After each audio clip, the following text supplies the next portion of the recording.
শয়তানের মিশন হচ্ছে আমাদেরকে হতাশ বানানো। মুমিনের ডিকশনারিতে হতাশা নেই। আমাদের শান্তির ঘুম কেড়ে নিছে এই ডিভাইস। আল্লাহর দেয়া ফিতরাতকে ধ্বংস করার সবচেয়ে জঘন্যতম এই নতুন যে আইডিওলজি, এটা হচ্ছে ট্রান্স। আমাদের বোনদেরকে প্ররোচিত করা হচ্ছে, তাদের সামনে আইডিয়া হাজির করা হচ্ছে যে নারী যত বেশি নগ্ন হতে পারে সে তত বড় সাহসী নারী।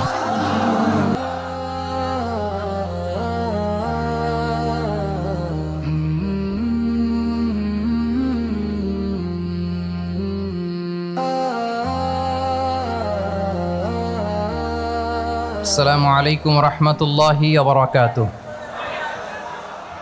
নাহমাদুহু ওয়া নুসাল্লি আলা রাসূলিহিল কারীম, আম্মা বা'দু, ফাআউযু বিল্লাহি মিনাশ শাইতানির রাজীম। বিসমিল্লাহির রহমানির রহিম। আল ইয়াওমা আকমালতু লাকুম দীনাকুম ওয়া আতমামতু আলাইকুম নি'মাতি ওয়া রাদিতু লাকুমুল ইসলাম দীনা। সাদাকাল্লাহুল আযীম। আপনারা খুব চমৎকার সেমিনারের একটা টপিক নির্ধারণ করেছেন যে আধুনিক যুগে ইসলামিক লাইফস্টাইল। শুরুতে আমি ইসলামিক লাইফস্টাইল বলতে আসলে কি বোঝায় এই আইডিয়াটাকে, কনসেপ্টটাকে ক্লিয়ার করে আমি আমার মূল আলোচনায় যাব ইনশাআল্লাহ বিইذনিল্লাহ। খুব সহজে যদি বলি, ইসলামিক লাইফস্টাইল হচ্ছে যে লাইফস্টাইল কোরআন সুন্নাহ থেকে উৎসারিত এবং যে লাইফস্টাইল হচ্ছে এন্ডোর্সড বাই ইসলাম, যে লাইফস্টাইল আমাদের প্রিয় নবী মুহাম্মদ রাসূলুল্লাহ সাল্লাল্লাহু আলাইহি ওয়া আলিহি ওয়াসাল্লাম তিনি নিজে লিড করে দেখিয়েছেন আমাদেরকে। এটাই হচ্ছে ইসলামিক লাইফস্টাইল। আই রিপিট, যে লাইফস্টাইল কোরআন সুন্নাহ থেকে উৎসারিত, যেই লাইফস্টাইলকে ইসলাম এন্ডোর্সড করে এবং যে লাইফস্টাইল আল্লাহ রাসূল সাল্লাল্লাহু আলাইহি ওয়া আলিহি ওয়াসাল্লাম আমাদেরকে তিনি লিড করে দেখিয়েছেন। এটা একটা কমপ্লিট প্যাকেজ, একটা হোলিস্টিক প্রজেক্ট। এখানে কাটছাট করার সুযোগ নেই, মানে পিক অ্যান্ড চুজ করার সুযোগ নেই। আমার পুরো জীবনটাকেই ইসলামে অনুশাসন দিয়ে যদি আমরা পরিচালিত করি, ইসলামের ছাঁচে যদি সাজাই, সেটা হবে ইসলামিক লাইফস্টাইল। এখানে পিক অ্যান্ড চুজের কোনো সুযোগ নাই। মানে মুসলিম হইলে পার্ট টাইম মুসলিম হওয়া যায় না, ফুল টাইম মুসলিম হইতে হয়। মানে জীবনের প্রতিটা অঙ্গনে ইসলামকে আমাদের প্র্যাকটিস করতে হবে, কারণ আমরা জানি ইসলাম মানে হচ্ছে কমপ্লিট সাবমিশন, হ্যাঁ, to the order of Allah, to the wish of Allah. কোনো যদি কিন্তু তবে ছাড়া আল্লাহর আদেশের সামনে নিজেকে উজাড় করে দেওয়ার নাম হচ্ছে ইসলাম। আই রিপিট, আমি আবারও বলছি, কোনো যদি কিন্তু তবে ছাড়া আল্লাহর অর্ডারের সামনে নিজেকে সঁপে দেওয়ার নাম কি? ইসলাম। সবাই বলুন তো, আল্লাহর আদেশের সামনে কোনো যদি কিন্তু তবে ছাড়া নিজেকে সাবমিট করা, এই সাবমিসিভ অ্যাটিটিউডের নাম কি? সবাই বলুন তো। তাহলে আপনি পিক অ্যান্ড চুজ করতে পারবেন না যে এটা আমার ভাল লাগে, এটা আমার সাথে যায়, সো আমি এটা নিলাম, এটা আমার সাথে যায় না, সো এটা থেকে আমি দূরে থাকলাম। তাইলে এটা ইসলামিক লাইফস্টাইল হলো না। এই কনসেপ্টটা কি ক্লিয়ার সবার কাছে? এটা একটা total package, it's a total project, it's a holistic program. আপনি আপনার সুবিধা মতো এখানে কাটছাট করতে পারবেন না, নিলে পুরোটাই নিতে হবে। তো আমরা অনেকে আবার কাটছাট করি নিজের মন মতো। তাদেরকে উদ্দেশ্য করে আল্লাহ তাআলা বলছেন, আফাতুমিনুনা বিবা'দিল কিতাবি ওয়া তাকফুরুনা বিবা'দ। তোমরা কি আল্লাহর কিতাবের কিছু অংশ মানো আর কিছু অংশ তোমরা অস্বীকার করো? এটা তোমাদের পলিসি।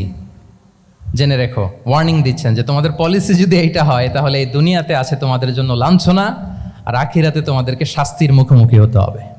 তাহলে কাটছাট করার সুযোগ নেই। আমরা যেটা করি, নামাজ, রোজা, হজ, জাকাতের মতো এই যে আনুষ্ঠানিক ইবাদতগুলো, এগুলোতে আমরা ইসলামকে খুব মানি, ইসলামের অনুশাসন মানি।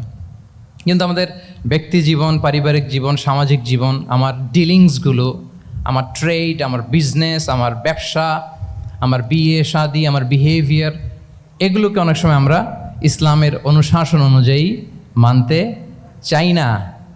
এগুলোর ক্ষেত্রে আমরা অনেক সময় ইসলামের অনুগামী হই না। এইখানে একটা ঝামেলা রয়ে গেছে আমাদের। কিন্তু মূল কথা হচ্ছে, আপনি ইসলামকে মানলে দ্য টোটাল প্যাকেজ আপনাকে মানতে হবে। এখানে কাটছাট করার কোনো সুযোগ আছে বলেন তো? আওয়াজ করে বলেন, কোন কাটছাটের সুযোগ কি আছে? না, কারণ কমপ্লিট প্যাকেজ, কমপ্লিট প্যাকেজ। জীবনের প্রতিটি অঙ্গনকে ইসলামের অনুশাসন দিয়ে সাজানো, বা জীবনের প্রতিটি অঙ্গনে ইসলামকে অনুশীলন করার নামই হচ্ছে ইসলামিক লাইফস্টাইল। মূলত ইসলামই একটা lifestyle. Islam is not merely a set of beliefs and rituals, rather it's a lifestyle. ইসলাম নিজেই একটা lifestyle that emphasizes justice, spirituality, integrity and modesty. আপনি যদি নিতে চান, আপনাকে পুরোটাই নিতে হবে, তাহলে কাটছাট করার সুযোগ নেই। এটা হচ্ছে প্রথম, the first and foremost reminder tonight, যে ইসলাম একটা টোটাল প্যাকেজ, একটা কমপ্লিট প্রোগ্রাম, একটা হোলিস্টিক প্রোগ্রাম। এখানে পিক অ্যান্ড চুজ করতে পারবো না আমরা। আপনি যদি আমাকে ইসলামী লাইফস্টাইলের উপরেই সেমিনারে কথা বলতে বলেন, I must say you have to take the entire package, পুরোটাই আপনাকে নিতে হবে। এই আইডিয়াটা ক্লিয়ার হয়েছে আমাদের সবার কাছে? সবার কাছে ক্লিয়ার তো? তাহলে পিক অ্যান্ড চুজ করবো নাকি? শুনি নাই সবার কাছ থেকে। পিক অ্যান্ড চুজ করা যাবে? কাটসাট করা যাবে? কিছু কিছু রুলস এন্ড রেগুলেশন আমার খুব ভালো লাগে, আমার জন্য খুব সুবিধা হয়, ওইটা নিলাম, বাকিগুলা কাটসাট করে দিলাম। তার মানে সহজভাবে পার্ট টাইম মুসলিম হওয়ার কোনো সুযোগ নেই, হলে ফুল টাইম হতে হবে। কাস্টমাইজড ইসলামের কোনো সুযোগ নেই, টোটাল প্যাকেজটাকে আমার অ্যাডাপ্ট করতে হবে। এটা হচ্ছে ইসলামিক লাইফস্টাইল। তো আজকের এই সেমিনারে আমি কিছু ট্রেটস বা the core values of Islamic lifestyle আপনাদের সাথে শেয়ার করবার চেষ্টা করব, যাতে করে ব্যাপারটা আরও ক্রিস্টাল ক্লিয়ার হয় যে আসলে what is Islamic lifestyle all about. আসলে এটা কি, কিভাবে এটা আমরা অ্যাডাপ্ট করব, কিভাবে এটার সাথে নিজেকে খাপ খাওয়াবো, কিভাবে এটা আমরা প্র্যাকটিস করব। তাহলে প্রাথমিক কথা অলরেডি ডান, যে কাটসাট আমরা করব না, পিক অ্যান্ড চুজ করব না, টোটাল প্রোগ্রামটাই আমরা নেওয়ার চেষ্টা করব। তো এখন আমরা কিছু কোর ভ্যালিউজের কথা বলবো, যেগুলো দিয়ে ইসলামিক লাইফস্টাইলের মূল ধরনটা আমাদের কাছে ক্লিয়ার হবে। ইসলামিক লাইফস্টাইলের কথা যদি আমাদেরকে বলতে হয়, প্রথম যেই ট্রেড, যে ক্যারেক্টারিস্টিক্স বা ভ্যালিউর কথা আমাকে বলতে হবে, সেটা হচ্ছে the concept of halal and haram. If there is no halal and haram, there is no Islamic lifestyle, for sure I am telling you. যদি হালাল হারাম না থাকে, এটা যদি আমরা মেনটেন না করি, এটা কোশ্চিনকালেও ইসলামিক লাইফস্টাইল হবে না। আপনাকে হারাম থেকে যোজন যোজন দূরে থাকতে হবে, আর হালাল দিয়ে জীবনটাকে সাজাতে হবে। কারণ যেখানেই হালাল সেখানেই বারাকা। আই রিপিট, আমি আবারও বলছি, যেখানেই হালাল সেটার মধ্যে কি? হারামে কোনো বারাকা আছে? হারামে আছে অস্থিরতা, সাময়িক উন্মাদনা, এর ভেতরে বারাকা নাই। হালালের ভেতরে আল্লাহ তাআলা বারাকা ঢুকিয়ে দিয়েছেন। আচ্ছা, আপনারা বলুন তো, গরুর গোশত খাওয়া এটা হালাল না হারাম? হালাল। কুকুরের গোশত খাওয়া হালাল না হারাম? আচ্ছা, গরু বছরে বাচ্চা দেয় কয়টা? গাভী? আচ্ছা, একটা। কুকুর দেয় কয়টা? কয়টা? 7টা, 8টা, 10টা? ফ্যামিলি প্ল্যানিং নাই তো? দেদারসে দিচ্ছে। আচ্ছা, গরু হালাল, কুকুর হারাম। গরু বাচ্চা দেয় কয়টা? কুকুর দেদারসে দিচ্ছে। তারপরেও বলেন, আমাদের এই যে বাংলাদেশে আমাদের কুরবানির ঈদে লক্ষ লক্ষ গরু জবাই হয়, বিয়ের অনুষ্ঠানগুলোতে এত গরুর গোশত আমরা খাই, আর প্রতিদিনের চাহিদা মেটানোর জন্য তো কত গরু কুরবানি করা হয়। এরপরেও বলেন, বাংলাদেশে গরু বেশি না কুকুর বেশি? সবাই বলেন, গরু বেশি না কুকুর বেশি? কারণ কি? হালাল। কারণ কি? এই হালালে বরকত ঢুকিয়ে দিয়েছে কে? তাহলে if there is no concept of halal and haram, there is no Islamic lifestyle. প্রথম core value of Islamic lifestyle হচ্ছে আপনাকে হালাল দিয়ে আপনার জীবনকে সাজাতে হবে। লা ইয়াদখুলুল জান্নাতা জাসাদুন গুযিয়া বিল হারাম। হারাম খেয়ে বর্ধিষ্ণু যে দেহ, সে দেহ আল্লাহর জান্নাতে প্রবেশ করবে না।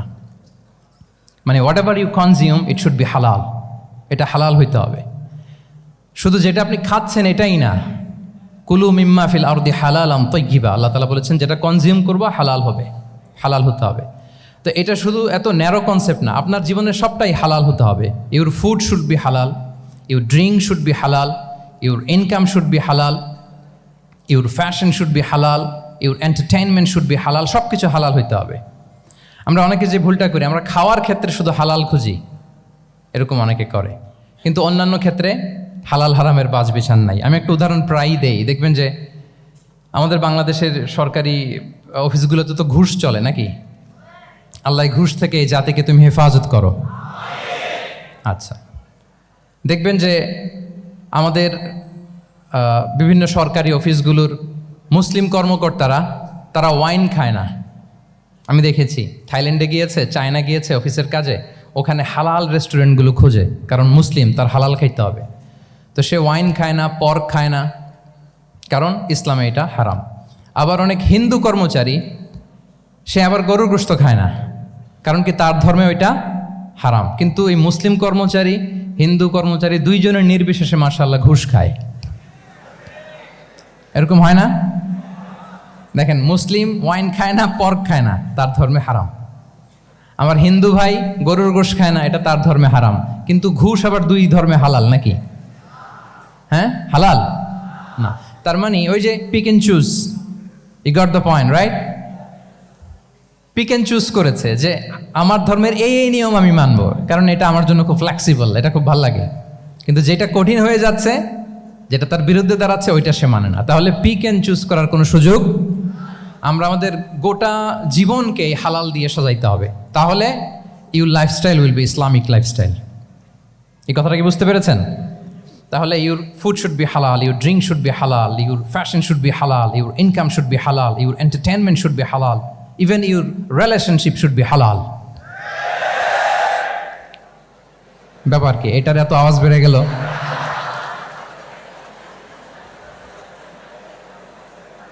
এটা কমন পড়ে গেছে নাকি? আচ্ছা বলেন, হালাল রিলেশনশিপ কোনটা বলেন? এই যে, এই তো আসল জায়গায় হাত দিছি বোধহয়।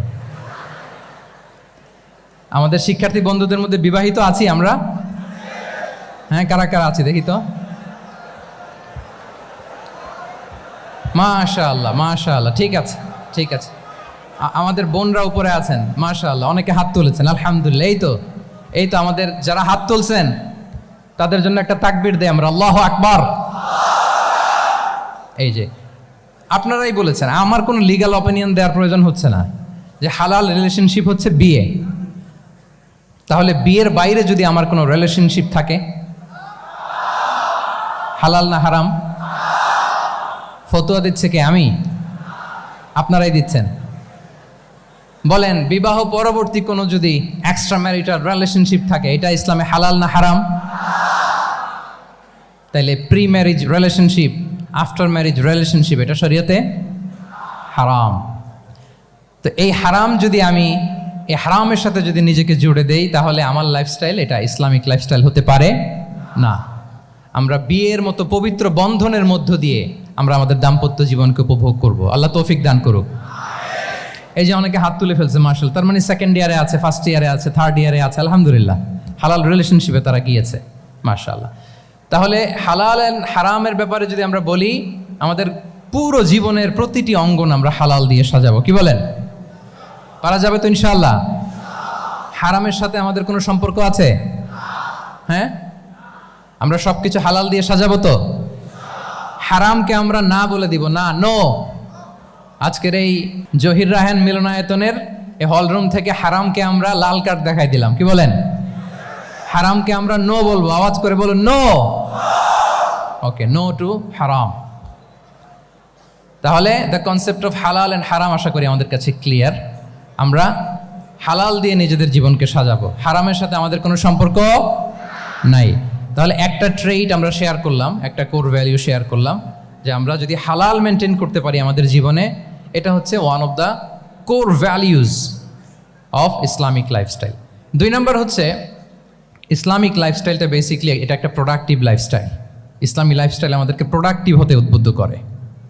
আপনার দিন শুরু হবে অনেক সকালে, প্রোডাক্টিভিটি নিয়ে অনেক লম্বা আলোচনা করা যেতে পারে। আমি ছোট্ট একটা পয়েন্ট যদি আজকের এই হলরুমের শেয়ার করি প্রোডাক্টিভিটি নিয়ে, যে ইসলামিক লাইফস্টাইল হচ্ছে আপনি একেবারে সকাল সকাল আপনার দিন শুরু করবেন। Early to bed and early to rise makes a man healthy wealthy. সবাই তো শিখেছি এটা, যে আগে আগে ঘুমোতে যাও, আগে আগে ঘুম থেকে জাগো, তুমি ধনী হবে, তারপর তুমি প্রজ্ঞাবান হবে, তুমি সুস্বাস্থ্যের অধিকারী হবে। এটা হচ্ছে ইসলামিক লাইফস্টাইলের একটা কোর ভ্যালিউ। সকাল সকাল দিন শুরু করা, মানে সানরাইজের আগে আমার সকাল শুরু হবে। কাজী নজরুলের যে কবিতা, সূর্যি মামা জাগার আগে উঠবো আমি জেগে, পড়েছি আমরা সবাই, কিন্তু হয়তো মানা হয় না। তো এই যে সকাল সকাল ঘুম থেকে ওঠা, এটা যদি আপনার মধ্যে না থাকে, এটা ইসলামিক লাইফস্টাইল হতে পারে না। You must be a morning person. সকাল সকাল উঠতে হবে। আপনার সময় এমনভাবে মেনটেন করবেন আপনি, যে সকাল সকাল ফজরের পর থেকে আপনি অ্যাক্টিভ। তার মানে you have to wake up early, you have to sleep early. একজন মর্নিং পারসন যদি না হন, এটা ইসলামিক লাইফস্টাইল হবে না। এর কারণ আল্লাহ রাসূল সাল্লাল্লাহু আলাইহি ওয়া আলিহি ওয়াসাল্লাম আমাদেরকে সকালে জেগে থাকার ব্যাপারে ইন্সপায়ার করেছেন এবং তিনি দোয়া করেছেন এই উম্মার জন্য স্পেশালি যে এই সময়টা এটা ফুল অফ বারাকা, ফুল অফ ব্লেসিংস। তিনি দোয়া করেছেন আল্লাহুম্মা বারিক লি উম্মতি ফি বুকুরিহা, আল্লাহ এই উম্মতের বুকুরটা মানে সকালের সময়টা, লেটস সে সানরাইজের পরে 3-4 ঘন্টা, এই সময়টাকে আল্লাহ আপনি বরকত দিয়ে ভরে দেন। এই সময়টাতে ঘুমানো যাবে না, এটা হচ্ছে বরকতের সময়। এবং আল্লাহ রাসূল সাল্লাল্লাহু আলাইহি সাল্লাম যদি কোনো সামরিক অভিযান প্রেরণ করতেন এই টাইমে প্রেরণ করতেন, এই বুকুরের টাইমে। এবং সাহাবারা তাদের কোনো ট্রেড ক্যারাভান, ব্যবসায়িক কাফেলা যখন সেন্ড করতেন এই টাইমটাতে সেন্ড করতেন, কারণ এই টাইমটাতে বারাকা। তো এখন নিজের সাথে মিলিয়ে নেন যে এই টাইমটাতে আমরা কি করি। আমি জানি না আপনাদের কি অভ্যাস। আমি এসে তো শুনলাম যে জাহাঙ্গীরনগর বিশ্ববিদ্যালয়ে নাকি যতজন শিক্ষার্থী ততজনের জন্য এখানে আবাসনের ব্যবস্থা আছে। বাংলাদেশের কোনো ইউনিভার্সিটিতে নাকি এটা নাই। আলহামদুলিল্লাহ, অসাধারণ প্রিভিলেজ, এখানে অনেক সুন্দর সুযোগ। তো এখন বলেন আপনাদের সকালের রুটিন কি বলেন? ঘুমিয়ে থাকেন না জেগে থাকেন? হ্যাঁ, আচ্ছা, ফজরের পরে আমরা ঘুমাই কারা কারা দেখি? সর্বনাশ। আচ্ছা ঠিক আছে, হাত নামান। আচ্ছা, ফজরের পরে আমরা একটু এক্সারসাইজ করি, পড়াশোনা করতে বসি কারা কারা? মাশাআল্লাহ, আছে কিছু, ঠিক আছে, হাত নামান। এবার 2 বারের 1 বারও যারা হাত তোলেননি তারা হাত তোলেন। আপনারা কি করেন? এইটা হ্যাঁ, ডিভাইস। তো সম্মানিত সুধী মণ্ডলী, আল্লাহুম্মা বারিক লি উম্মতি ফি বুকুরিহা, আপনারা আমাকে এনেছেন ইসলামিক লাইফস্টাইল নিয়ে বলতে, তো আমাকে বলতেই হবে ফজরের পরে ঘুমানো চলবে। প্রথমে আমরা হারামকে না বলে দিলাম, এবার আমরা না করে দিব কোনটাকে? হ্যাঁ, ফজরের পরে আজকে থেকে কোনো ঘুম চলবে। আমি এখানে জবরদস্তি করব না, শুধু আপনাদের সামনে আমি প্রেজেন্ট করছি। যদি সেমিনারের যে টপিক নিয়ে আপনারা শুনতে এসেছেন এটা যদি আপনি অ্যাডাপ্ট করতে চান, অনুশীলন করতে চান, হ্যাঁ, ফজরের পরে আজকে থেকে কোনো ঘুম চলবে। এই সময়টাতে অনেক বারাকা আছে। তো কি করতে হবে? এটার জন্য আগে আগে ঘুমোতে হবে। কি বলেন? অনেকে ফজরের এই বরকতময় সময়টা তারা ঘুমাতে ঘুমাতে মিস করে, এর কারণ দেরিতে ঘুমোতে যাওয়া। আগে আগে ঘুমানোর অভ্যাস করতে হবে, কিন্তু আগে তো ঘুম আসে না, তাই না? এই যে ডিভাইস আমাদেরকে ঘুমাতে দেয় না, আমাদের শান্তির ঘুম কেড়ে নিছে এই ডিভাইস। এই ডিভাইস অ্যাডিকশন, স্ক্রিন আসক্তি, এই স্ক্রিন আসক্তি আমাদের শান্তির ঘুমকে কি করেছে? কেড়ে নিয়েছে। আল্লাহ তাআলা রাতকে বানিয়েছেন ঘুমের জন্য। ওয়াজআলনাল লাইলা লিবাসা, লিবাস মানে আবরণ। আমি রাতকে বানিয়েছি পোশাকের মতো আবরণ করে, যে আবরণ রাত্রিবেলা নিঝুম নিঝুম নিস্তব্ধ অন্ধকার দিয়ে ছেয়ে দেয়, ফলে মেলাটিন নামে একটা হরমোন নিঃসরিত হয়, আমাদের ঘুম ঘুম ভাব আসে। ঘুমের জন্য আল্লাহ তৈরি করেছেন রাতকে।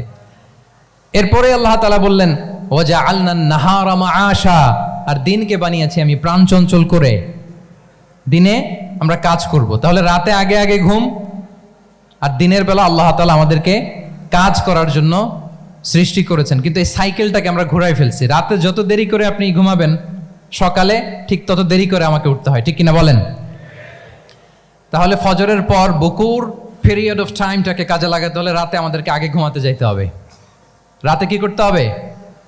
আগে ঘুমোতে যেতে হবে। তাহলে 1 নম্বরে কি বললাম? কনসেপ্ট অফ হালাল এন্ড হারাম। 2 নম্বরে বললাম প্রোডাক্টিভিটি। ইসলামিক লাইফস্টাইল হচ্ছে একটা প্রোডাক্টিভ লাইফস্টাইল। এটা মেনটেন করতে হলে প্রোডাক্টিভিটির অনেক কথা। একটা কথা হচ্ছে সকাল সকাল আপনার দিন শুরু করুন। কি পাওয়া যাবে তো ইনশাআল্লাহ? সবাই একসাথে পড়ে ইনশাআল্লাহ। এই যে আমাদের দেরি করে রাতে ঘুম আসে, স্ক্রিন আসক্তি, এই ডিভাইস আমাদের আরামের ঘুম কেড়ে নিছে কেন জানেন? এর কারণ হচ্ছে আল্লাহর দেয়া যে ফিতরাত, এই ফিতরাতকে আমরা উল্টে দিয়েছি। ফিতরাত শব্দটার সাথে আপনাদের পরিচয় আছে? হ্যাঁ, the innate characteristics of a human being. একটা মানুষের যে ক্যারেক্টারিস্টিক্স, যে ইননেট স্বভাব দিয়ে আল্লাহ তাআলা তৈরি করেছেন, নেচার, এটাকে আরবিতে বলে ফিতরাত। এই ফিতরাতের বিরুদ্ধে কিছু করা যাবে না। ইসলামিক লাইফস্টাইল হচ্ছে ফিতরা বেসড লাইফস্টাইল। ফিতরাতাল্লাহিল্লাতী ফাতারান নাসা আলাইহা লা তাবদীলা লিখালকিল্লাহ। আল্লাহর প্রকৃতির অনুসরণ করো, যে প্রকৃতি দিয়ে তিনি মানুষকে সৃষ্টি করেছেন, আর আল্লাহর সৃষ্টি কাঠামোর মধ্যে কোনো পরিবর্তন, কোনো বিকৃতি নেই। সুবহানাল্লাহ বিহামদি। তা আমরা এই ফিতরাতকে চেঞ্জ করে দেওয়ার কারণে এই ঝামেলা। আমরা সবাই এই ফিতরাতের উপর জন্মেছি।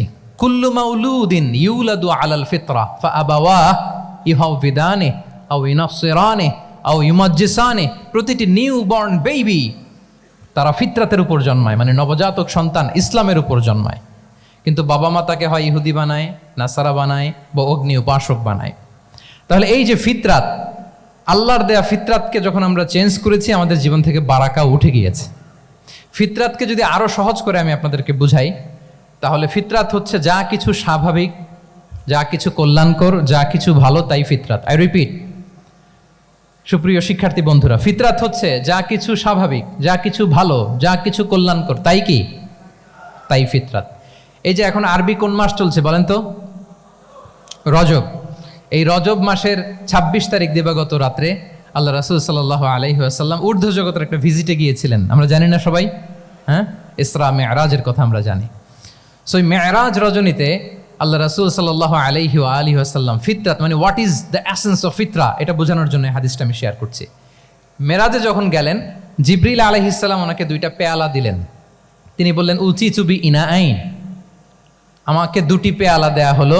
ফি আহাদিহিমা লাবান ওয়া ফিল আখারি খামর, এক পেয়ালায় ছিল দুধ, আরেক পেয়ালায় ছিল মদ। ফা আখাযতুল লাবান ওয়া শারিবতু, যখন 2টা অপশন দেয়া হলো, 2টা পেয়ালা, আমি দুধের পেয়ালাটা নিলাম এবং সেটা পান করলাম। তখন জিবরিল আলাইহিস সালাম বললেন, আসাবতাল ফিতরা, মানে you are guided to the ফিতরা, আপনি সঠিকটাই নিয়েছেন, যেটা ফিতরা, যেটা নেওয়া উচিত আপনি ওইটাই নিয়েছেন। তাহলে এখন আরো সহজ হবে, যদি 2টা পেয়ালা দেয়া হয়, একটা মদের পেয়ালা আর একটা দুধের পেয়ালা, তো আমরা নিব কোনটা বলেন? হ্যাঁ, তাইলেই ফিতরা হবে। তাহলে কি হবে? তাহলে যেটা স্বাভাবিক, যেটা কল্যাণকর, যেটা আমাদের জন্য ভালো, সেটা হচ্ছে ফিতরাত। তাহলে মদের পেয়ালা, দুধের পেয়ালা, কোনটা নিব? সবাই নিব তো নাকি? আমাদের রুচির যে দুর্ভিক্ষ চলতেছে, অনেকে মদের পেয়ালাই নিয়ে নিবে, কি বলেন? আচ্ছা না একদল, তারা কি করে? ওইটা চুজ করে ফেলবে। এবার বলেন, আমরা কোন পেয়ালা নিব, মদের না দুধের? আমাদের ঐতিহ্য, আমাদের রুচি, আমাদের মূল্যবোধকে ধ্বংসের যত আয়োজন দরকার, সব সেট আপ চারদিকে আছে। আল্লাহর ফিতরাতকে ধ্বংস করে দেওয়ার শয়তানি সব আয়োজন আমাদের চারিদিকে। বাট আপনাকে রাইট থিংটা চুজ করতে হবে। তাহলে রাসূল সাল্লাল্লাহু আলাইহি ওয়াসাল্লামকে দুধ দেয়া হলো, মদ দেয়া হলো, তিনি নিলেন দুধের পেয়ালা। তাহলে এটা হচ্ছে ফিতরাত। এটা কি? ফিতরাত। এভাবে সব কিছু চেঞ্জ করে দেয়া হয়েছে। সব কিছু, আমাদের লাইফস্টাইল চেঞ্জ করে দেয়া হয়েছে, আমাদের ফুড হ্যাবিট চেঞ্জ করে দেয়া হয়েছে, আমাদের খাদ্যাভ্যাসের মধ্যে পরিবর্তন। দেখবেন যে এখন আমরা যা খাই, আগে কিন্তু এটা খাইতাম না। এখন আমরা প্রসেসড ফুড খাই, হ্যাঁ, ফাস্ট ফুড খাই, জেনেটিক্যালি মডিফাইড যে ফুডগুলো আমরা খাই, এরপরে ল্যাব মিট, কত যে ভয়ঙ্কর। আপনারা জেনে থাকবার কথা যে ল্যাবে তৈরি মাংস দেখেছেন নাকি আপনারা? প্রাকৃতিক মাংসের কোনো ছিটে ফোটা নেই, কিন্তু এটা গরুর মাংস হয়ে গেছে, ওইটা মানুষ খাচ্ছে। মানে আমাদের লাইফস্টাইলও করাপ্টেড, আমাদের ফুড হ্যাবিটও করাপ্টেড, আমাদের স্লিপিং সাইকেলটা করাপ্টেড, সব কিছু করাপ্ট করে দেওয়া হচ্ছে। এবং এটার প্রভাব পড়েছে আমাদের শিশুদের মধ্যেও। দেখবেন যে শিশুরা সবজি খেতে চায় না। আমার তো 2 মেয়ে আছে, আমি তো দেখি বাসায়, বা অনেকের কমপ্লেনগুলো আমরা শুনি। আমাদের এখনকার বাচ্চাদেরকে ভেজিটেবলস দিলে খায় না, মাছ দিলে খায় না, অর্গানিক ভালো ভালো খাবার দিলে শাকসবজি খায় না। কি খাবে জানেন? সচেস খায়, সচেস, হটডগ খায়। হ্যাঁ, ওই যে আপনি অর্ডার দিয়ে বার্গার এনে দিবেন, পিৎজা এনে দিবেন, ওইটা খাবে। তারপর ইনস্ট্যান্ট নুডলস খাবে, স্যুপ খাবে, ফ্রোজেন যত মিল আছে এগুলো খাবে, টিনজাত খাবার যেগুলো দীর্ঘদিন সংরক্ষণ করে রাখা হয়। তো বলেন, আজ থেকে 30 বছর আগে আমাদের বড়রা কিংবা আমাদের শিশুরা, আমরা কেউ কি এই খাবার খেয়েছি বলেন তো? আওয়াজ করেন, খেয়েছি কেউ? They changed the entire system. কেন আমরা ইসলামিক লাইফস্টাইল নিয়ে কথা বলছি এখন? কারণ আমাদের পুরো সিস্টেমটাই, আমাদের পুরো ফিতরাতটাই ওরা চেঞ্জ করে দিয়েছে। তারপর ডিভাইস ছাড়া বাচ্চারা খেতে চায় না, কার্টুন দেখে দেখে খাওয়াতে হয় ওদের, কি বলেন? আচ্ছা বলেন তো, আজ থেকে 30 বছর পেছনে ব্যাক টু দ্য হিস্ট্রিতে যদি আমরা যাই, 70-এর দশকে, 80-র দশকে বাংলাদেশের কোনো একটা গ্রামের কথা, একটা পল্লীর কথা আপনি একটু চিন্তা করেন তো। রাত 8টার দিকে 9টার দিকে আপনি ওই গ্রামের কাউকে খুঁজে পাবেন? 70-এর দশকে 80-র দশকে একটা গ্রামের পরিবেশের কথা যদি চিন্তা করেন, রাত 8টায় সবার কি অবস্থা বলেন তো? আপনি তো ঘুম খুঁজে পান না, আপনার তো ইনসমনিয়া। আমাদের এখন ট্যাবলেট খাওয়া লাগে না ঘুমের জন্য? আমাদের তো ইনসমনিয়া হয়ে গেছে এখন। কিন্তু আজ থেকে বেশি দূরে না, 30 বছর আগের একটা গ্রামীণ পরিবেশের রাত 8টার পরিবেশ হচ্ছে সবাই ঘুম। আমরা তারও 2 বা 3 ঘন্টা পরে ডিনার করব, কিন্তু ওনাদের মাগরিবের আগে বা পরে ডিনার করে ফেলছে। এশার নামাজ পড়েই কি 1-2 জন না, পুরো গ্রাম জামাতে ঘুম। পুরো গ্রাম জামাতের সাথে ঘুম। তো যে লোকটা 8টার দিকে ঘুমালো, উঠবে কখন বলেন? রাত 3টার পর ওর ঘুম আসবে? আর হ্যাঁ, ঘুমেরও তো একটা লজ্জা শরমের ব্যাপার আছে। আর কত থাকবে এখানে, কি বলেন? আপনি তো ঘুমাতে যান রাত 2টায়, আর আজ থেকে 30 বছর আগে আমার বাংলাদেশের একটা গ্রামীণ পরিবেশে রাত 8টার দিকে সবাই ঘুম। আমরা এখন যেই টাইমটাতে ঘুমোতে যাই, ওই সময় ওনাদের অর্ধেক ঘুম শেষ। ফজরের নামাজ পড়ে আমাদের বাপ চাচারা কি করতো? হ্যাঁ, একটু ব্যাক টু দ্য হিস্ট্রিতে তাকান না। ফজরের নামাজ পড়ে এক বল পান্তা ভাত খাইতো। আমরা তো এখন এতটুক খাইলে আমাদের এটা বার্ন করার জন্য দৌড়াইতে হয় 5 কিলো, জিমনেশিয়ামে যাইতে হয়, কত আয়োজন, কত ওয়ার্কআউট করা লাগে। এক বল কাঁচামরিচ দিয়ে, পোড়ামরিচ দিয়ে ভাত খেয়ে চলে যাইতো ফসল খেতে। দুপুরে আবার এক বল, খাইতে বসলেই এক বল। আমরা সারা মাসে খেতে পারি না এক বল। আচ্ছা, কি খেত? খাওয়ার আইটেমটা দেখেন তো। কোনো ফরমালিন আছে? কথা বলেন। কোনো মেডিসিন ছিল না, একেবারে ফ্রেশ, হ্যাঁ, পিওর অর্গানিক। নিজেদের মাঠ থেকে আনা যে ধান, ঢেকি ছাটার ধান দিয়ে ভাত খেত। বাড়ির পুকুরের মাছ, কোনো ফরমালিন নাই। নিজের চাষ করা সবজি খেত, গোয়ালের দুধ খেত। আমরা অনেকে মনে করি যে আমাদের এই যে সায়েন্স অ্যান্ড টেকনোলজিক্যাল অ্যাডভান্সমেন্টের যুগে আমরা বোধহয় খুব সুখে আছি, আমাদের দাদা পরদাদারা বোধহয় এত সুখ করে যায় নাই। ওনারা যে সুখ করে গেছে তা আমরা চোখেও দেখি নাই। আমার দাদা পরদাদারা যে সুখে লাইফ লিড করেছে তার অর্ধেকও আমরা করতে পারি না। তারাই আসলে শান্তির, সুখের, আনন্দের সময়টা তারা কাটিয়েছে।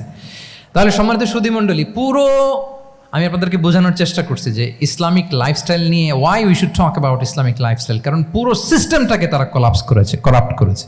The food habit, the lifestyle, the sleeping style, সব চেঞ্জ করেছে। তো এই জন্য আল্লাহর দেয়া ফিতরাতকে যেন আমরা প্রিজার্ভ করি, আমরা সচেতন হই। এখনই যদি সচেতন না হই, ডিজাস্টার আমাদের জন্য অপেক্ষা করছে। Just wait and C.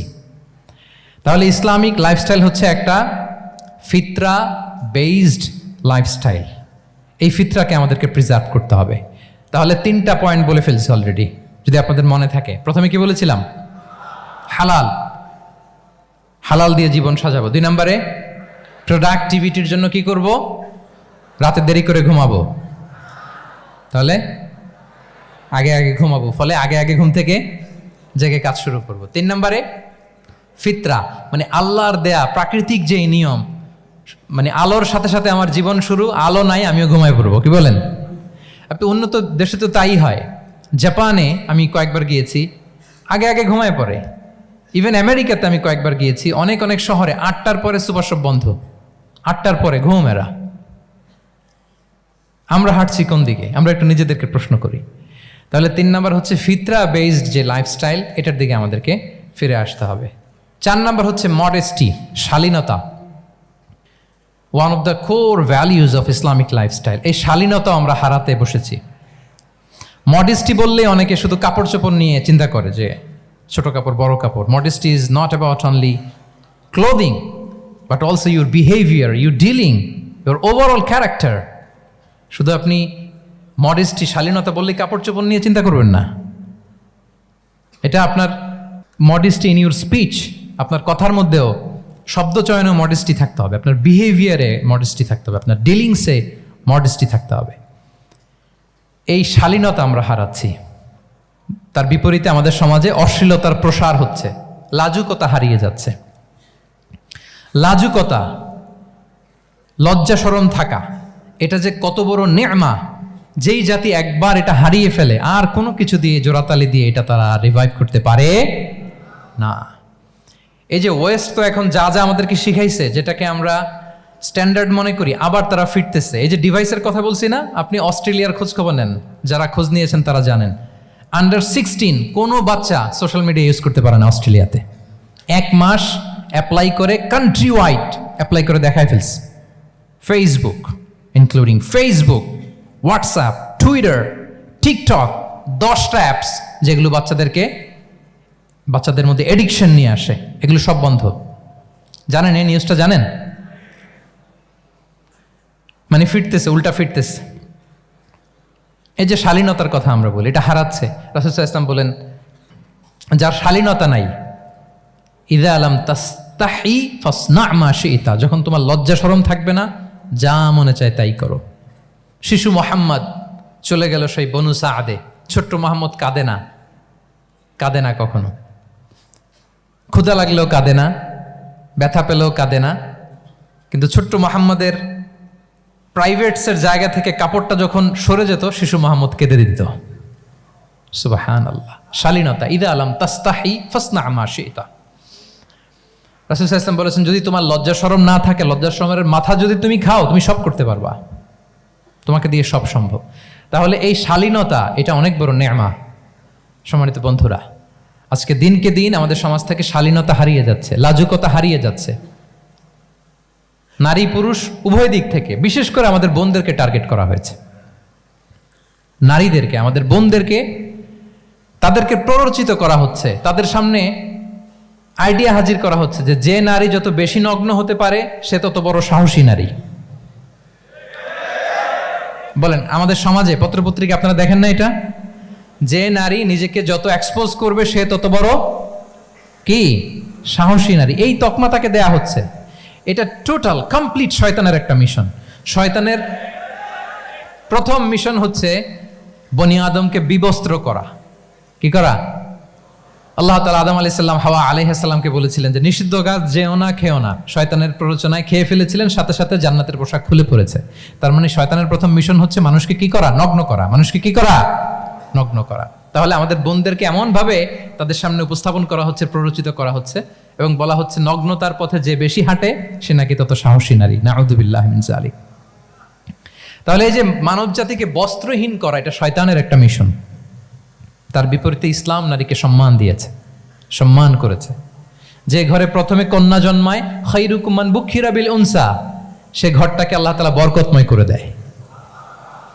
2 সন্তান তো 2 জান্নাতের দরজা ওপেন। 2 কন্যা সন্তান, 3 কন্যা সন্তান তো 3টা জান্নাতের দরজা ওপেন। সুবহানাল্লাহ। স্ত্রী হয়ে যখন ঘরে যাবে, যে ব্যক্তি তার স্ত্রীর কাছে সেরা, পরিবারের কাছে সেরা, সে সবার কাছে সেরা, সে আল্লাহর কাছে সেরা। সুবহানাল্লাহ।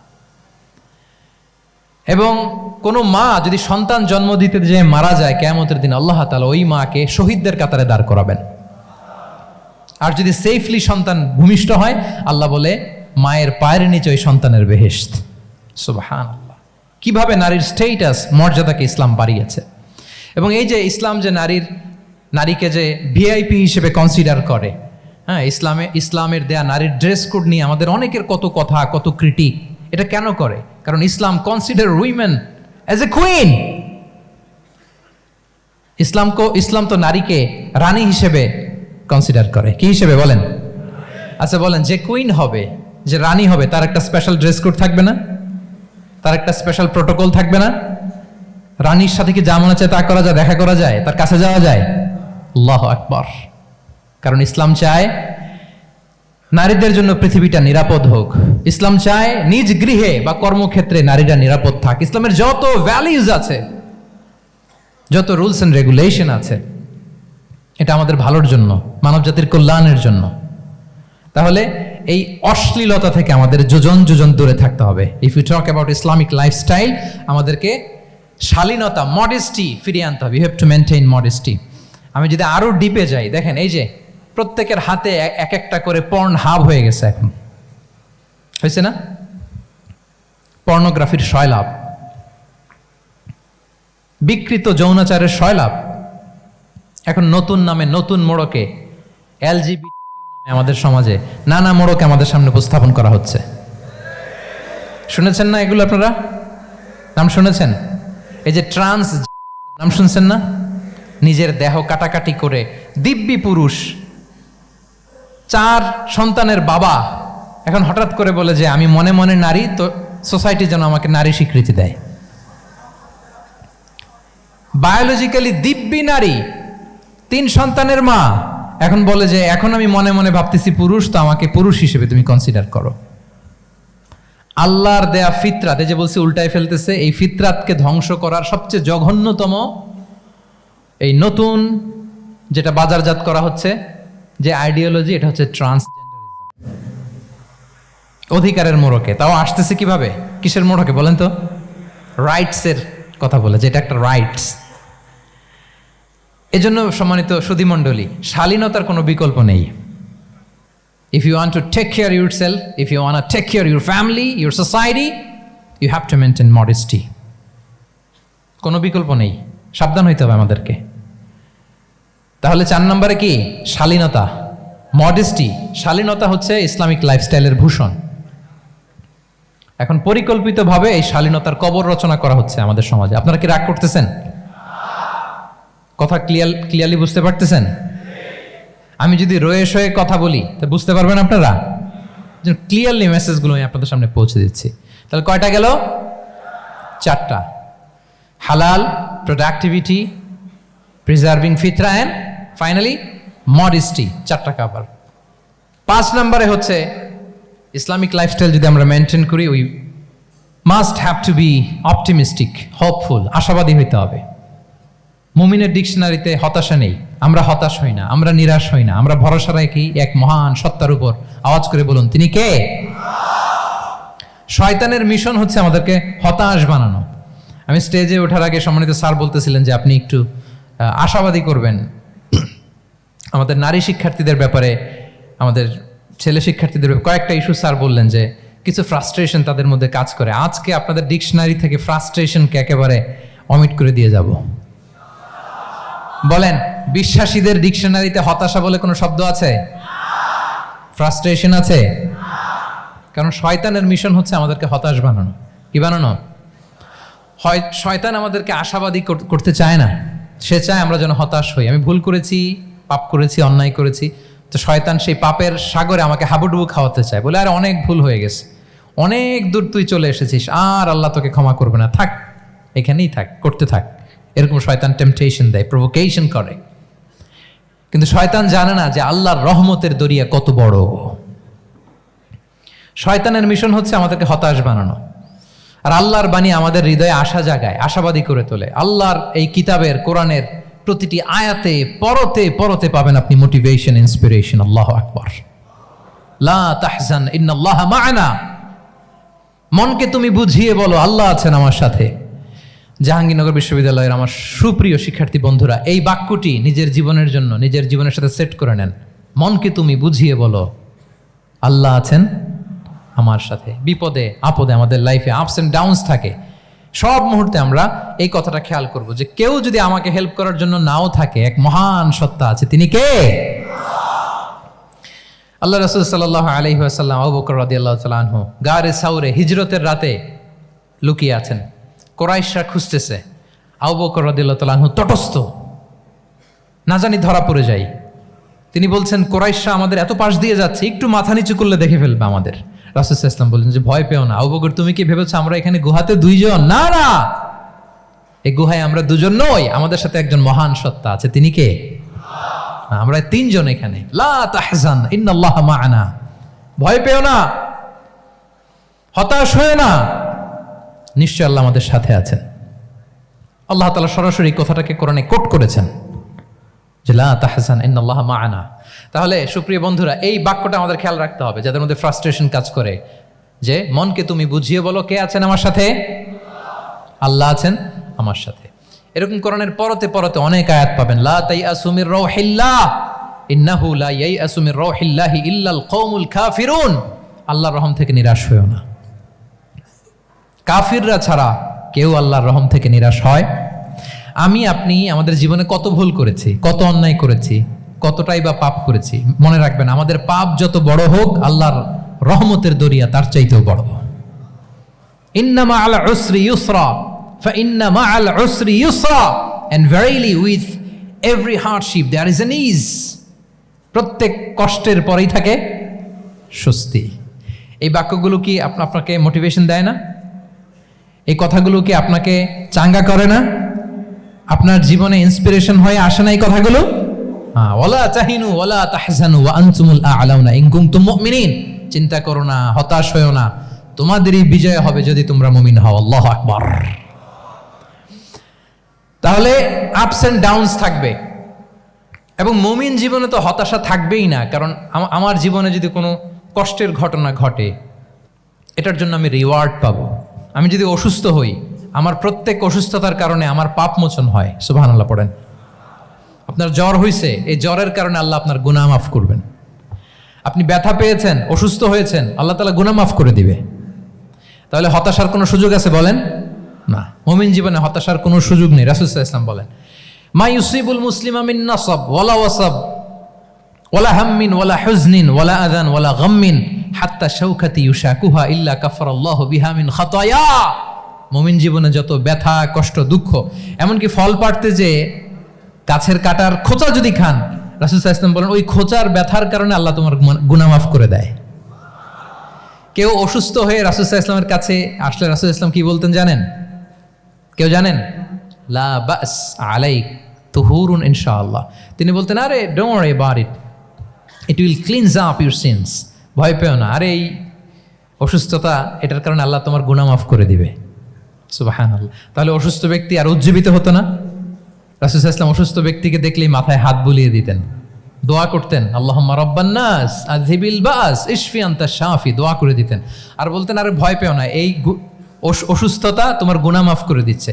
তাহলে অসুস্থতার মধ্যেও তারা উজ্জীবিত হতো। আমরা মানুষকে আশাবাদী করব, ভয় দেখাবো না। অসুস্থ মানুষকে ভিজিট করতে গেলে আপনারা কি করেন? ভয় দেখান নাকি? না, আশাবাদী করবেন। বলবেন যে আরে কি অসুস্থতা, আপনার দেখে অনেক সুস্থ লাগতেছে, বলতে পারবেন না? কিন্তু আমরা কি করি?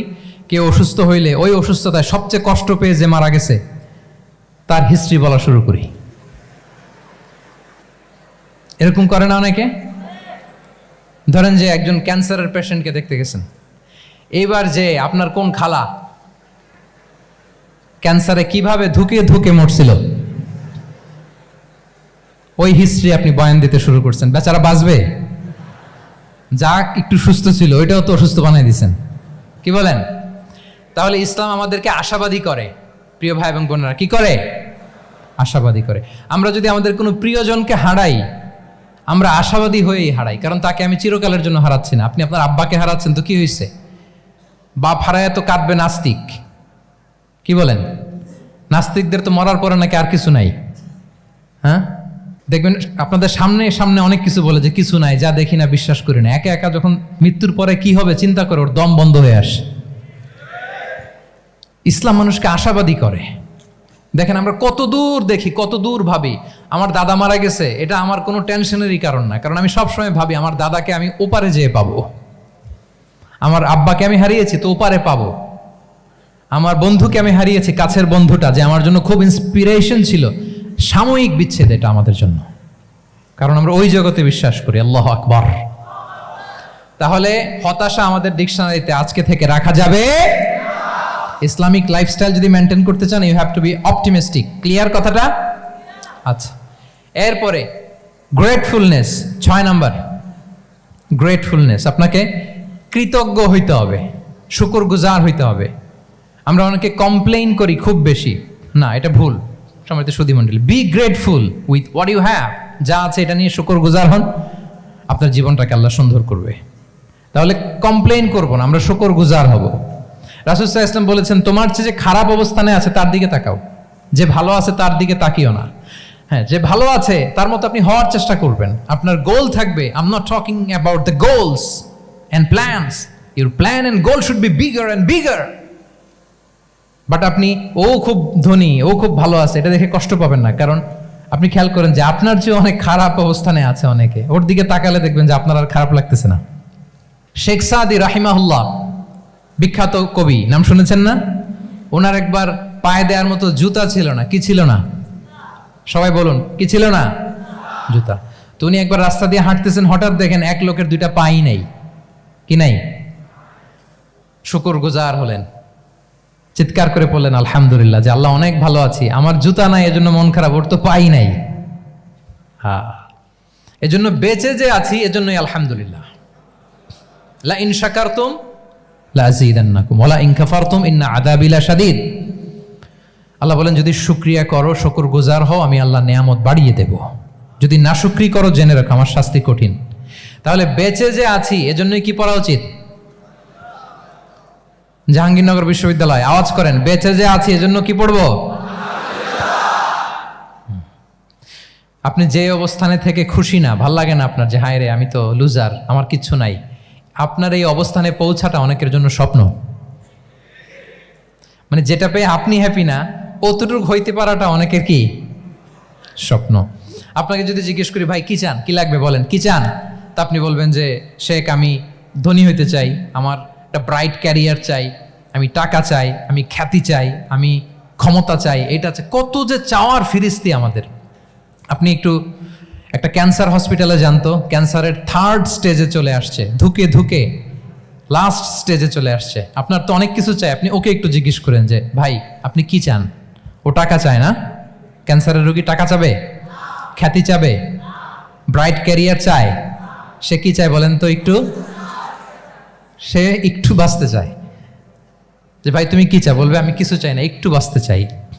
বার্ন ইউনিটে যদি কখনো যাওয়ার সুযোগ হয়, দেখবেন যে চিৎকার করে তারা, এত কষ্ট, এই দহনের কারণে এত কষ্ট, তারা চিৎকার করতে থাকে হসপিটালকে কাঁপিয়ে। আপনি ওকে একটু জিজ্ঞেস করুন, ভাই কি চাও? বলেন তোর চাওয়াটা কি? ও শুধু বাঁচতে চায়, কিন্তু ওই বেঁচে থাকা নিয়ে তো আমাদের কোনো ফিলিংসই নাই। আমরা যে বেঁচে আছি এটা যে শুকরগুজার হওয়ার অনেক বড় একটা কারণ, আমরা এরকম করে ভাবিই না। এজন্য সুপ্রিয় সুধী মণ্ডলী, আমরা যে বেঁচে আছি এজন্য আলহামদুলিল্লাহ। শুধু বেঁচে থাকার কারণে আমরা কি পড়ব? তাহলে গ্রেটফুলনেস। আপনি যদি ইসলামিক লাইফস্টাইলে নিজেকে অভ্যস্ত করতে চান, আপনার যেমনি অপটিমিস্টিক হইতে হবে, অ্যাট দ্য সেম টাইম আপনাকে কি হইতে হবে? গ্রেটফুল হইতে হবে। 7 নম্বরে তাওয়াক্কুল। Put you trust on Allah because only He can help you, only He can protect you. And when you put your trust on Allah, you are in a divine shield. আপনি যখন আল্লাহর উপর নিজেকে ন্যস্ত করেন, আপনি একটা ডিভাইন, একটা প্রোটেকশনের ভেতরে থাকেন। বিশ্বাসীরা কি করে? আল্লাহর উপর ভরসা করে। কি করে? কার উপর? তদবিরের উপর, লবিংয়ের উপর, মামা চাচা? তাহলে আল্লাহর উপর ভরসা হবে। কার উপর? ফাইদা আযামতা ফাতাওয়াক্কাল আলাল্লাহ। আল্লাহর উপর ভরসা করব। এমনকি ঘর থেকে বের হওয়ার সময় রাসূল সাল্লাল্লাহু আলাইহি ওয়াসাল্লাম আমাদেরকে বলেছেন আল্লাহর উপর তাওয়াক্কুল করো। আমরা কি দোয়া পড়ি বলেন তো ঘর থেকে বের হয়ে? বিসমিল্লাহি তাওয়াক্কালতু আলাল্লাহ। এই তাওয়াক্কুল নিয়ে আমাদের অনেক মিসকনসেপশন আছে। আমাদের মধ্যে একটা প্রবণতা আছে, অনেকে বলে যে যা হবে হবে, আল্লাহ ভরসা। বলে যে যা হবে হবে, কি ভরসা? কথা বলতে হবে তো আমার সাথে। আপনার কি বোরিং হচ্ছেন? ওরে আল্লাহ, অনেক রাত হয়ে গেছে, তো শেষ করে দেই তাহলে। আর কয়েক মিনিটের মধ্যে শেষ করবো ইনশাআল্লাহ। তাহলে অনেকের মধ্যে একটা প্রবণতা আছে, তারা বলে যে যা হয়েছে হয়েছে, কি ভরসা? যা করে আল্লাহ, আল্লাহ ভরসা। এটা it's not the concept of তাওয়াক্কুল। এটা তাওয়াক্কুল নয়। ইসলামে তাওয়াক্কুল is always at the second step. The first step is your effort. প্রথমে আপনি চেষ্টা করবেন, এরপরে আপনি আল্লাহর উপর তাওয়াক্কুল করুন। কিছু না করে যদি বলেন আমি আল্লাহ ভরসা, এটা আল্লাহ ভরসা হয়েছে? এটা আপনার মন গড়া একটা কথা হয়েছে, কিন্তু এটা তাওয়াক্কুল হয়? আমাদের অনেকে অলসতা, অকর্মণ্যতা, অপারগতা, হীনমন্যতা এগুলোর তাওয়াক্কুল বানায় ফেলাইছে। হাত গুটায় বসে থাকবে, কাজ করবে না, অলস, আর বলে কি আল্লাহ ভরসা।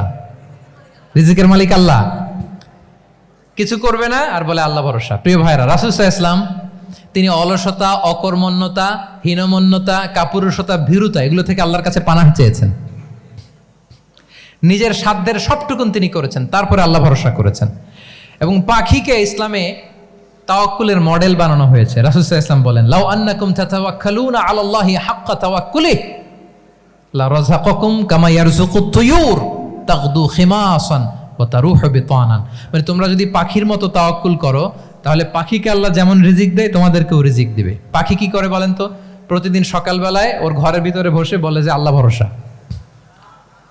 বলে বরঞ্চ কি করে সে সকাল সকাল কিচির মিচির রবে দিক দিগন্ত মাতিয়ে সে বের হয়ে যায়, সারাদিন ঘুরতে থাকে। তাহলে খালি পেটে সকালবেলায় পাখিগুলো বের হয়ে যায়, আকাশে বাতাসে ছুটে বেড়ায়, আর বিকেল বেলায় ওদর পূর্তি করে প্রতিটা পাখিকে তার নিড়ে ফিরিয়ে দেয় কে? আপনারা তো বোঝা অনেক সহজ। আপনাদের জাহাঙ্গীরনগর এটা তো নাকি পাখিদের অভয়ারণ্য শুনলাম, আমি কখনো আসা হয়নি, আমার দিনের বেলা আসা দরকার ছিল, তাহলে আপনাদের ক্যাম্পাস বিউটি আমি দেখতে পেতাম। তো পাখি কিন্তু বসে থাকে না, সকালে কি করে? খালি পেটে পাখিগুলো বেরিয়ে যায়, ওরা ওদের রোল প্লে করে, চেষ্টা করে, এরপরে বিকেলবেলা ওদর পূর্তি করে তাদেরকে নিড়ে ফিরিয়ে দেয় কে? তাহলে পাখিকে তাওয়াক্কুলের মডেল বানানো হয়েছে। আপনি হাত গুটিয়ে বসে থেকে বললেন আল্লাহ ভরসা, এটা হয়েছে না। আপনি আপনার সর্বোচ্চটুকুন চেষ্টা করবেন, সব করার পরে এরপরে আপনি বলবেন আল্লাহ ভরসা। তাহলে তাওয়াক্কুল হলো প্রথমে যে কোনো জিনিস অ্যাচিভ করার জন্য পরিকল্পনা করা, তারপর সে পরিকল্পনা বাস্তবায়নের উপায় বের করা, তারপর বিভিন্ন উপায় উপকরণের সাহায্য নিয়ে সেটা অ্যাচিভ করার জন্য প্রাণান্তকর প্রচেষ্টা চালিয়ে যাওয়া, অবশেষে ফলাফলের জন্য কার উপর নির্ভর করা। দিস ইজ কল্ড তাওয়াক্কুল। এখন আমি কিছুই করলাম না, বললাম যে যা করে আল্লাহ, তাওয়াক্কুল হয়েছে তো না? আমাদের সমাজে দুইটা ধারণা, কেউ কেউ বলে আরে আমি তো সব করব, তাওয়াক্কুলের দরকার কি? Absolutely wrong. আবার অনেকে মনে করে আল্লাহই সব করে দিবে, এটাও absolutely wrong. The concept of Islam is in between this two extreme lines. এই দুইটার মাঝখানে হচ্ছে তাওয়াক্কুল। তাহলে তাওয়াক্কুলের মেকানিজম হচ্ছে আমার সাধ্যের সবটুকুন আমি করব, তারপরে আল্লাহ সাহায্য আসবে, সেজন্য আমি তাওয়াক্কুল করব। আপনারা মুসা আলাইহিস সালামের ঘটনা জানেন। উনি যখন বনি ইসরায়েলকে নিয়ে লোহিত সাগরের সামনে আসলেন, ফেরাউন তার সৈন্য নিয়ে ধাওয়া করলো, আল্লাহ তাআলা সাথে সাথে কি রাস্তা বানাই দিলেন নাকি? সাগরের মাঝখানে না। আল্লাহ বললেন আনিদ্রিব বিআসাকাল বাহর, লাঠি দিয়ে একটা বাড়ি মারো সাগরে। মুসা আলাইহিস সালাম বাড়ি না মারলে তো আল্লাহ রাস্তা বানাতে পারতেন না, না পারতেন না? পারতেন, কিন্তু এটা তাওয়াক্কুলের মেকানিজম নয়। ওনাকে বলেছেন বাড়ি মারো, উনি লাঠি দিয়ে বাড়ি মারলেন, বিশাল রাস্তা হয়ে গেল। মারিয়াম আলাইহিস সালাম যখন ঈসা আলাইহিস সালামকে ডেলিভারি করলেন, ক্লান্ত শ্রান্ত ক্ষুধার্ত, কি খাবেন? আল্লাহ তাআলা বললেন ওয়াহুজ্জি ইলাইকি বিজিযইন নাখলাতি তুসাকিত আলাইকি রুতাবান জানিয়া, মানে মারিয়াম একটু কষ্ট করে উঁচু হয়ে পাশে একটা খেজুর গাছ আছে, ওটা ডাল ধরে টান দাও, টসটসে পাকা খেজুর পড়বে নিচে, ওটা খাও। উনি টান না দিলে আল্লাহ এমনি অটোমেটিক্যালি পাঠাতে পারতেন না খেজুর? আল্লাহ পাঠাননি। তাহলে এই পৃথিবীর সিস্টেম হচ্ছে আপনাকে কষ্ট করতে হবে, আপনার রোলটা আপনাকে প্লে করতে হবে। ইসলামে তাওয়াক্কুল is always at the second step, the first step is your effort. আপনাকে চেষ্টা করতে হবে, তারপরে আপনি তাওয়াক্কুল করবেন, তাহলে এটা প্রপার তাওয়াক্কুল হবে। তাহলে এখন থেকে হাত গুটিয়ে বসে থেকে আল্লাহ ভরসা বলবেন? আমরা এটা ভুল করে ফেলি। রাসূল সাল্লাল্লাহু আলাইহি ওয়াসাল্লাম, ওনার কাছে আল্লাহর সাহায্য আসতো, জিবরিল আলাইহিস সালাম আসতো, তারপরেও কখনো তিনি নিজের ভাগ্য আল্লাহর হাতে ছেড়ে দিতেন না। আমাদের মতো যা করে আল্লাহ ভরসা বলে কখনো নিজের ভাগ্য আল্লাহর হাতে ছেড়ে দিতেন, বরং নিজের সাধ্যের সবটুকুন দিয়ে তিনি চেষ্টা করতেন। তারপর তিনি ভরসা করতেন কার উপর? আপনি হিজরতের ঘটনাটা দেখেন। আল্লাহ যেদিন বললেন যে আজ রাতেই তুমি আর আবু বকর হিজরত করো, রাসূল সাল্লাল্লাহু আলাইহি ওয়াসাল্লাম ওই দিন দুপুরবেলা আবু বকর রাদিয়াল্লাহু তাআলা আনহুর ঘরে গেলেন। তিনি কখনো দুপুরবেলা বেরোন না, তিনি কখনো মাস্ক পরে বেরোতেন না। সেদিন তিনি মাস্ক পরে বেরোলেন, খারাজা মুতাকান্নিয়ান, মুখ ঢেকে বেরোলেন। আবু বকর রাদিয়াল্লাহু তাআলা আনহুর ঘরে যেয়ে বলেন, আবু বকর আখরিজ মান ফিল বাইত, ঘরে যারা আছে বের করে দাও, প্রাইভেট আলাপ আছে। আবু বকর রাদিয়াল্লাহু তাআলা আনহু বললেন, ইয়া রাসূলুল্লাহ, আসমা আর আয়েশা একজন তো আপনার পরিবার আর একজন তার বোন, আমরাই তো, বলেন। রাসূল সাল্লাল্লাহু আলাইহি ওয়াসাল্লাম আশ্বস্ত হলেন, বললেন যে আজ রাতেই আমরা হিজরত করব। আজ রাতেই। মক্কা থেকে মদিনা হচ্ছে উত্তর দিকে, কোন দিকে? আপার নর্থ। তিনি মক্কা থেকে মদিনায় হিজরত করবেন উত্তরে, কিন্তু তিনি বের হলেন দক্ষিণ দিক দিয়ে, শত্রুর চোখে ধুলি দেওয়ার জন্য। দেখেন, দিনের বেলা বেরোলেন না, রাতে বেরোলেন। দেখেন একটার পর একটা প্রিকশন। দুপুরে বেরোলেন, চেহারা ঢেকে বেরোলেন, প্রাইভেসি মেনটেন করলেন, ডেস্টিনেশন এদিকে, বের হলেন এই দিক দিয়ে। সবার চোখের অন্তরালে তিনি বের হলেন এবং তিনি আবু বকর রাদিয়াল্লাহু তাআলা আনহুকে বললেন, সবাই যেই পথে মদিনা যায় আমরা কিন্তু ওই পথে যাব না, ক্যারাভানগুলো যেই পথে যায় ওই পথে না, সাওয়াহিলি একটা আনইউজুয়াল রুট ধরে আমরা যাব, সাগরের পার ঘেঁষে ঘেঁষে, যাতে ওরা বুঝতে না পারে। এই জন্য আবু বকর রাদিয়াল্লাহু তাআলা আনহু একজনকে ভাড়া করলেন, আব্দুল্লাহ ইবনে উরাইকেত নামে, যে আনইউজুয়াল রাউটটা চিনে, যে সাগরের পাশ ঘেঁষে চলে যাওয়া পথ দিয়ে মক্কা থেকে রাসূল সাল্লাল্লাহু আলাইহি ওয়াসাল্লামকে মদিনায় পৌঁছায় দেবে। 2টা উট তিনি 2 মাস ধরে এটাকে নার্চারিং করে রাখলেন। 3 দিন আবু বকর রাদিয়াল্লাহু তাআলা আনহু এবং রাসূল সাল্লাল্লাহু আলাইহি ওয়াসাল্লাম গারে সাউরে অবস্থান করলেন 3 দিন, যাতে করে বুঝতে পারেন যে মক্কায় তাদের ব্যাপারে কি বলা হয়।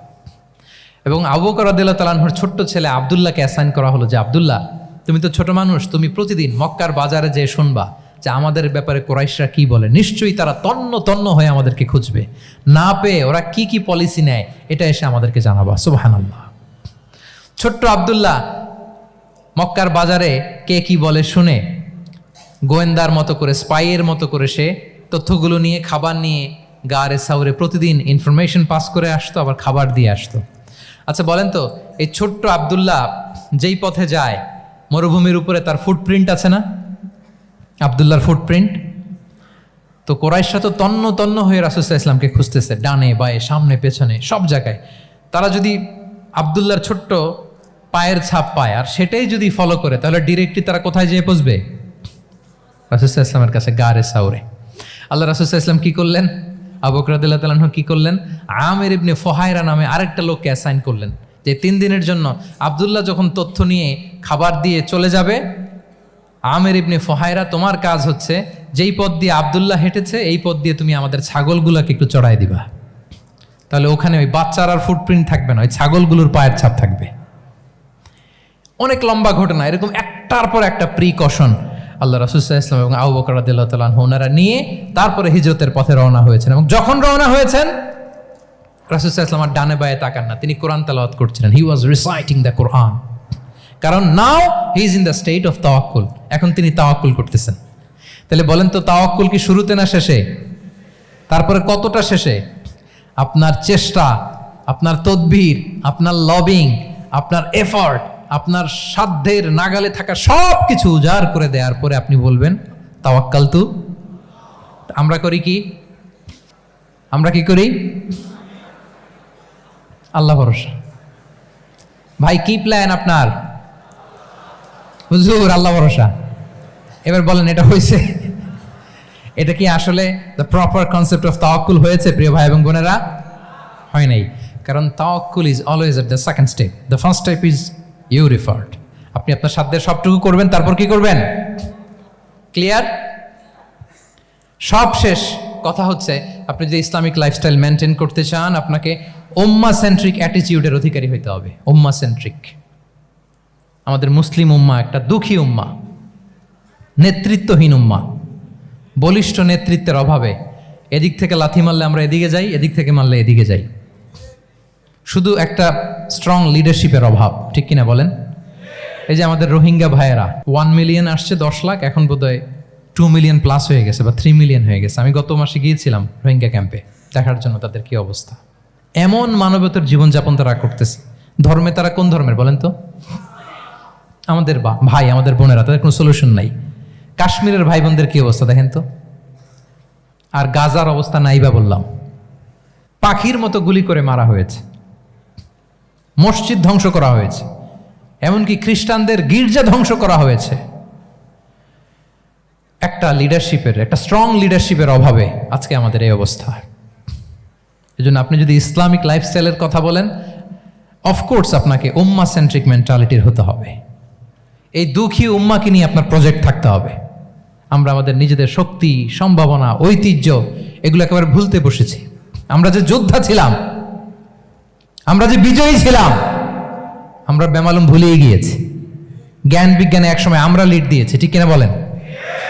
আমাদের জাবির ইবনে হাইয়ান ছিল, আমাদের আল বিরুনি ছিল, আমাদের আল ইদ্রিসি ছিল, আমাদের আল ফারাবি ছিল। এই নলেজ এখন ওয়েস্টে ট্রান্সফার হয়েছে, সেই নলেজ আবার ট্রান্সফার হয়ে আমাদের করতলগত একদিন হবে ইনশাআল্লাহ। তো ওই প্রজেক্ট তো আমাদের নাই। একদিন যে আমাদের হাতে আসবে, হুজুর আল্লাহ ভরসা নাকি? শুধু আল্লাহ ভরসা বলে বসে থাকলে হবে? সেলফ সেন্টার্ড হওয়া যাবে না, উম্মা সেন্ট্রিক আমাদেরকে হইতে হবে। উম্মার জন্য আপনার হৃদয়ে একটা দরদ থাকতে হবে। অন্যের জন্য কাজ করার একটা মেন্টালিটি আমাদের গ্রো করতে হবে। যারা অন্যের জন্য করে তারা জানে যে এটাতে কি সুখ, কি মজা। আপনি অন্যকে দান করে দেখেন, একটা সুখানুভূতি আপনার মধ্যে কাজ করবে। এবং রাসূল সাল্লাল্লাহু আলাইহি ওয়াসাল্লাম বলেন, আল্লাহু ফি আউনিল আবদি মা দামাল আবদু ফি আউনি আখিহি। আল্লাহ তাআলা ততক্ষণ পর্যন্ত বান্দার সাহায্যে থাকে, ওই বান্দার, যতক্ষণ পর্যন্ত এই বান্দা তার ভাইয়ের সাহায্যে থাকে। এজন্য আমাদের প্রতিটি কাজে, পদক্ষেপে আমাদের নির্যাতিত ভাইয়েরা যেন তারা আমাদের চিন্তায় থাকে, তারা যেন আমাদের দোয়ায় থাকে, আমাদের সহযোগিতায় থাকে, এবং উম্মার জাগরণে যেন নিবেদিত হয় আমাদের সকল এফোর্ট, সকল প্রজেক্ট, সকল প্রচেষ্টা। কি পারা যাবে কিনা বলেন? উম্মার জন্য এরকম স্যাক্রিফাইসিং মেন্টালিটি আমাদের থাকার দরকার আছে না নাই বলেন? তাহলে উম্মা সেন্ট্রিক মেন্টালিটি আমাদের করতে হবে সম্মানিত সুধী মণ্ডলী। তাহলে ইসলামিক লাইফস্টাইল নিয়ে যদি আমরা কথা বলি, আমাদের উম্মা সেন্ট্রিক হওয়ার কোনো বিকল্প নাই। আমি যদি পুরো আলোচনার সামারি করি তাহলে বলতে হবে, শুরুতে আমি যেটা বলেছিলাম যে এখানে পিক অ্যান্ড চুজ করে ইসলামিক লাইফস্টাইল অ্যাডাপ্ট করার আমাদের কোনো সুযোগ, মনে আছে যেই কথা দিয়ে শুরু করেছিলাম? পিক অ্যান্ড চুজ করা যাবে মন মতো না, পুরোটাই মানতে হবে। এবং 8টা, মোস্ট লাইকলি 8টা core values of Islamic lifestyle আমি আপনাদের সাথে শেয়ার করেছি। একটু যদি রিকল করি, 1 নম্বরে কি বলেছিলাম বলেন তো? হালাল, হালাল মেনটেন করতে হবে, হারামের সাথে আমাদের কোনো সম্পর্ক। 2 নম্বরে প্রোডাক্টিভিটি। 3 নম্বরে ফিতরা বেসড লাইফস্টাইল হতে হবে। 4 নম্বরে মডেস্টি। 5 নম্বরে হতাশ হওয়া যাবে না, মনকে তুমি বুঝিয়ে বলো আল্লাহ আছেন আমার সাথে, অপটিমিজম। তারপরে আল্লাহর উপর ভরসা করা, গ্রেটফুলনেস। 7 নম্বরে কোনো কিছু না করে, হ্যাঁ,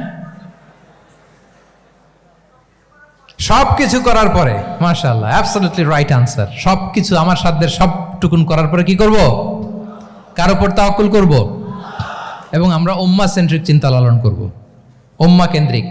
পারা যাবে তো? এই কোর ভ্যালিউজগুলো যদি আপনি মেনটেন করেন, this would be the Islamic lifestyle. সম্মানিত সুধী,